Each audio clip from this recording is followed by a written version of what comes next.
La plupart des hommes passent leur vie à courir après une ombre, à mendier une attention qui se dérobe, à s'épuiser dans des jeux de séduction dont ils ne maîtrisent pas les règles. Ils pensent que pour être aimés, pour être désirés, ils doivent en faire plus.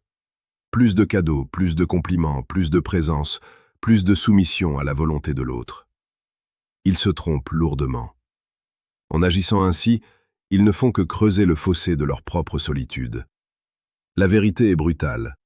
Plus vous essayez de posséder le cœur d'une femme par la force de votre besoin, plus elle sentira votre vide intérieur et s'en détournera. Le désir ne naît pas de la supplication, il naît de la rareté et de la force de caractère. Sénèque disait « Ce n'est pas parce que les choses sont difficiles que nous n'osons pas, c'est parce que nous n'osons pas qu'elles sont difficiles. » Aujourd'hui, je vais vous apprendre à oser. Je vais vous révéler comment 2 mots simples, ancrés dans la sagesse stoïcienne, peuvent transformer radicalement la perception qu'une femme a de vous. Ces mots ne sont pas des formules magiques, ce sont des ancres psychologiques qui redéfinissent votre valeur et votre puissance. Avant d'aller plus loin dans cette exploration des profondeurs de l'âme humaine, si vous ressentez l'appel d'une maîtrise totale de vos sens et de vos interactions, je vous invite discrètement à cliquer sur le 3e lien en description pour télécharger le livre « Le manuel sexuel du stoïcien impitoyable ». C'est le premier pas pour sortir de la masse des hommes prévisibles. Imaginez un instant une rencontre. Vous êtes face à elle. L'air est chargé d'électricité, mais aussi d'incertitude. La plupart des hommes comblent le silence par du bruit, par des paroles inutiles, par une agitation qui trahit leur anxiété. Ils veulent plaire à tout prix. Le premier mot puissant que vous devez intégrer dans votre chair, c'est le mot « non ». Ce simple mot de 3 lettres possède une force de gravitation que peu d'hommes soupçonnent. Le stoïcisme nous enseigne que notre plus grand pouvoir réside dans notre capacité à choisir ce que nous acceptons et ce que nous refusons. Dire non à une femme, ce n'est pas être méchant ou impoli. C'est signifier que vous avez des standards, que votre temps est précieux et que votre respect ne s'achète pas par un joli sourire. Quand vous dites non à une demande déraisonnable, quand vous refusez de valider un comportement capricieux, vous créez instantanément un choc psychologique. Elle réalise que vous n'êtes pas un satellite tournant autour de sa planète, mais un astre indépendant avec sa propre trajectoire. C'est là que le désir commence à germer. Le désir a besoin de résistance. Si vous êtes toujours d'accord, si vous êtes toujours disponible, vous devenez transparent. En marquant votre territoire par le refus, vous devenez une énigme à résoudre, un défi à relever. Vous cessez d'être un acquis pour devenir une conquête. Le stoïcisme nous apprend à ne pas dépendre des choses qui ne dépendent pas de nous. L'opinion d'une femme sur vous ne dépend pas de vous, mais votre intégrité, elle, vous appartient totalement. En étant capable de dire non, vous protégez votre intégrité. Vous montrez que vous préférez votre propre respect à l'approbation temporaire d'autrui. C'est cette force tranquille, cette capacité à rester debout alors que les autres s'agenouillent, qui rend un homme profondément désirable. Une femme ne veut pas d'un homme qu'elle peut manipuler, elle veut d'un homme qui se possède lui-même. Le 2e mot, encore plus profond, encore plus viscéral, est le mot « assez ». Ce mot intervient dans la gestion de l'espace et du temps. C'est le mot de la finitude et de l'abondance paradoxale. Savoir dire « c'est assez » lors d'un rendez-vous. Savoir partir alors que l'ambiance est à son comble, c'est maîtriser l'art de la frustration positive. La psychologie humaine est ainsi faite que nous valorisons ce qui nous échappe. Si vous restez jusqu'à ce que la conversation s'épuise, si vous attendez qu'elle donne le signal de la fin, vous perdez votre ascendant. En disant « assez », vous reprenez les rênes de votre vie. Pensez à ces moments où vous avez passé des heures au téléphone, à parler de tout et de rien, pensant que cela renforcerait votre lien. En réalité, vous avez seulement dilué votre mystère. Le stoïcien sait que chaque mot doit avoir un poids, que chaque moment doit avoir une intention. Quand vous décidez que la rencontre s'arrête là, parce que vous avez d'autres missions à accomplir, parce que votre vie ne s'arrête pas à cette interaction, vous envoyez un message de puissance absolue. Vous n'êtes pas en manque. Vous êtes plein de votre propre existence. Cette attitude crée une tension érotique et intellectuelle insoutenable pour l'autre. Elle se demandera pourquoi vous n'avez pas cherché à prolonger l'instant. Elle se demandera ce qui, dans votre vie, est assez important pour vous arracher à sa présence. Cela l'obligera à investir ses pensées en vous. Et c'est dans l'investissement mental que naît l'attachement. Plus elle pense à vous, plus elle se convainc que vous êtes exceptionnel. Le stoïcisme d'esprit ne consiste pas à être froid ou distant, mais à être maître de ses élans. Pour approfondir cette philosophie de l'action et de la séduction authentique, je vous suggère de jeter un œil au deuxième lien en description pour obtenir le manuel brutal du séducteur stoïque. La chaîne Stoïcisme d'Esprit vous propose chaque jour des vidéos sur la séduction la plus précieuse et pertinente, car nous croyons que l'homme moderne doit retrouver sa colonne vertébrale. Abonnez-vous maintenant pour ne rien manquer de cette reconstruction de votre identité masculine. Car au-delà des mots, c'est une posture de vie que nous construisons ici. Revenons à cette dynamique de l'attraction. Pourquoi ces deux mots fonctionnent-ils si bien? Parce qu'ils touchent à la peur fondamentale de la perte. Dans notre société de consommation immédiate, tout est accessible, tout est facile. Les hommes sont devenus des produits en rayon, cherchant désespérément à être choisis. En utilisant le non et le assez, vous sortez du rayon. Vous devenez l'objet rare qui ne se laisse pas acheter. Prenons un exemple concret. Vous êtes au restaurant. Elle teste vos limites, peut-être de manière inconsciente, en critiquant l'un de vos choix ou en arrivant avec un retard conséquent sans s'excuser. L'homme faible sourira nerveusement et dira que ce n'est pas grave. L'homme stoïcien, lui, regardera la réalité en face. Il dira non à ce manque de respect. Il dira « Ton retard est un manque de considération pour mon temps, je n'accepte pas cela. » Ce n'est pas une colère explosive, c'est une constatation calme. La puissance de ce non-calme est dévastatrice.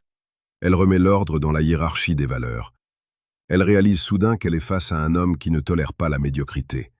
Ou encore, lors d'une phase de séduction par message, elle met des heures à répondre, elle joue avec votre attention. Au lieu de renvoyer un message pour demander si elle va bien, vous dites assez à ce jeu. Vous disparaissez. Non pas par stratégie de manipulation, mais par respect pour vous-même. Le stoïcisme nous enseigne que nous devons traiter notre esprit comme une citadelle. Rien ne doit y entrer qui puisse troubler notre paix intérieure sans notre consentement. En refusant de participer à des jeux de pouvoir épuisants, vous devenez le maître du jeu. Cette approche demande un courage immense, le courage de risquer de perdre l'autre pour ne pas se perdre soi-même. Mais c'est précisément ce risque qui vous rend magnétique.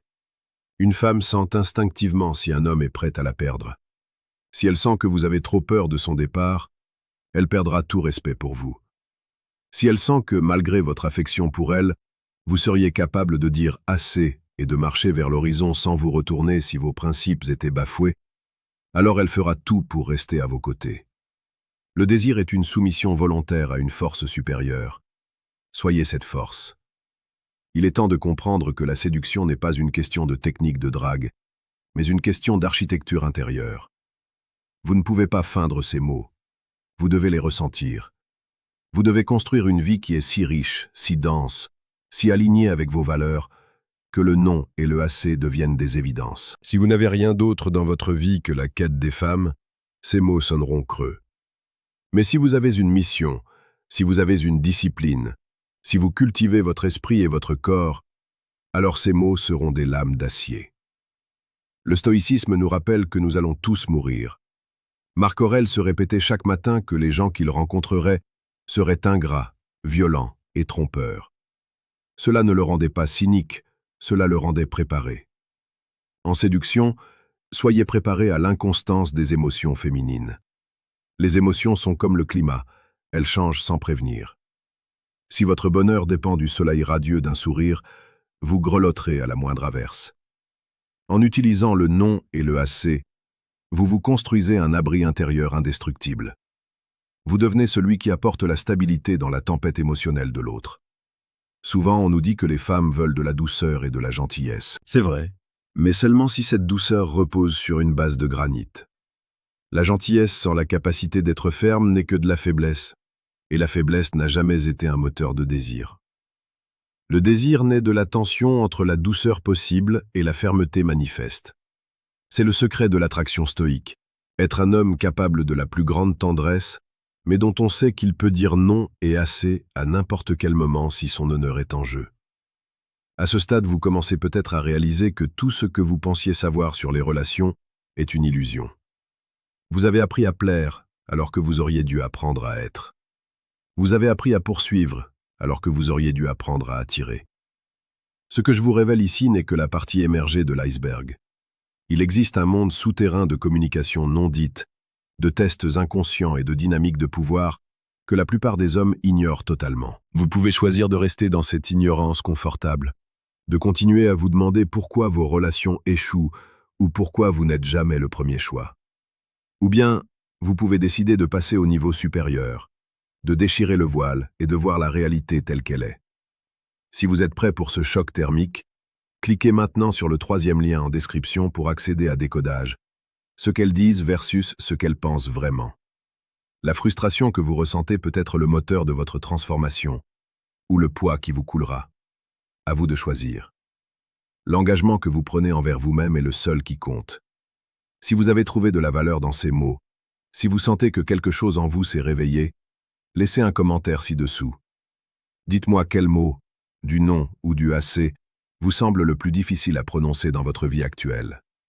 Le simple fait de l'écrire est un acte d'engagement. Et n'oubliez pas de rejoindre la communauté Stoïcisme d'Esprit en vous abonnant. Nous sommes ici pour forger des esprits, pas pour caresser des égos. Repensez à votre propre histoire. Combien de fois avez-vous accepté l'inacceptable par peur du conflit? Combien de fois avez-vous laissé une situation s'éterniser alors que vous saviez, au fond de vous, que c'était déjà fini? Chaque fois que vous avez manqué de dire non ou assez, vous avez perdu une parcelle de votre puissance d'attraction. Vous avez envoyé au monde le signal que vous n'étiez pas le maître de votre propre royaume. Le stoïcien ne cherche pas à dominer les autres, il cherche à ne plus être dominé par ses propres désirs et ses propres peurs. C'est cette autonomie qui est la forme ultime de la séduction. Un homme qui n'a besoin de rien est un homme qui peut tout avoir. Parce qu'il ne demande rien, on a envie de tout lui donner. Parce qu'il est prêt à partir, on a envie de le retenir. C'est un paradoxe cruel, mais c'est la loi de la nature humaine. Pour incarner cette philosophie, commencez petit. Apprenez à dire non à des sollicitations mineures qui ne vous apportent rien. Apprenez à dire assez à une distraction qui vous éloigne de votre travail ou de votre entraînement. Musclez votre volonté. La séduction n'est que le reflet de votre discipline personnelle. Si vous ne pouvez pas dire non à une pulsion alimentaire ou à une paresse matinale, comment pourriez-vous dire non à une femme magnifique qui vous teste? Tout est lié. Votre capacité à inspirer le désir chez l'autre est directement proportionnelle à votre capacité à vous commander vous-même. Imaginez l'impact d'un homme qui entre dans une pièce, qui sait écouter avec intensité, qui sait sourire avec sincérité, mais dont le regard porte cette étincelle de détermination stoïque. Un homme dont on sent qu'il n'est pas là pour mendier une validation. Un homme qui, au milieu d'une conversation passionnante, est capable de regarder sa montre et de dire « C'était un moment exceptionnel, mais c'est assez pour aujourd'hui. Je dois y aller. » L'effet est électrique. Il laisse derrière lui un vide que l'autre n'aura qu'une hâte, combler. Le romantisme, le vrai, n'est pas dans les fleurs ou les poèmes sirupeux. Il est dans l'intensité de la présence et dans la clarté des limites. Le romantisme stoïque, c'est offrir à une femme le privilège de côtoyer un homme qui se respecte assez pour ne jamais la laisser devenir le centre de son univers, car son centre est son propre caractère. C'est en étant votre propre centre que vous devenez le soleil autour duquel elle aura envie de graviter. Ne vous méprenez pas, il ne s'agit pas de devenir un automate sans cœur. Au contraire, en maîtrisant le non et le assez, vous donnez une valeur infinie à votre oui et à votre encore. Quand vous dites oui à une femme, elle sait que c'est un vrai oui, pesé et choisi, pas un oui de complaisance. Quand vous décidez de rester plus longtemps, elle sait que c'est parce que sa présence est réellement captivante, pas parce que vous n'avez rien d'autre à faire. Votre attention devient une récompense, pas une commodité. Cette vidéo n'est pas une simple leçon de drague, c'est un appel à la dignité. Le monde a besoin d'hommes qui savent où ils vont, qui savent ce qu'ils acceptent et ce qu'ils rejettent. La séduction stoïque est une voie exigeante, mais c'est la seule qui mène à des relations saines, équilibrées et profondément passionnées. Le désir ne survit pas dans l'étouffement, il a besoin d'oxygène, d'espace et de respect mutuel. Les limites sont les gardiennes de l'amour. Soyez cet homme, soyez celui qui ose déplaire pour rester vrai. Soyez celui qui sait clore un chapitre pour en commencer un plus grand. Le secret de l'attraction ne réside pas dans ce que vous donnez, mais dans ce que vous refusez de céder. Votre âme, votre temps et votre liberté. En cultivant ces deux mots puissants, vous ne transformerez pas seulement votre vie sentimentale, vous transformerez votre existence tout entière. Vous passerez du statut de spectateur de vos désirs à celui d'architecte de votre destin. Chaque jour est une opportunité de tester cette force. Chaque interaction est un terrain d'entraînement. Ne cherchez pas la perfection, cherchez la progression. Soyez brutalement honnête avec vous-même. Observez vos zones de faiblesse et appliquez-y la rigueur stoïcienne. La récompense n'est pas seulement le désir des femmes, c'est le sentiment profond et inébranlable de votre propre valeur. Et cela, personne ne pourra jamais vous l'enlever. Allez de l'avant avec cette nouvelle clarté. Ne parlez pas de vos changements, incarnez-les. Laissez vos actions crier ce que vos paroles n'ont plus besoin de justifier. La route est longue, mais elle en vaut la peine. Vous avez maintenant les clés. À vous d'ouvrir les portes. La puissance est entre vos mains, dans votre souffle, et dans ces deux mots qui, désormais, feront partie de votre légende personnelle. Non, assez. Utilisez-les avec sagesse, avec cœur, mais avec une fermeté absolue. Le monde, et les femmes qui le peuplent, ne vous verront plus jamais de la même manière. Vous n'êtes plus un homme qui cherche, vous êtes l'homme qu'on cherche. Restez fort, restez digne, restez stoïque.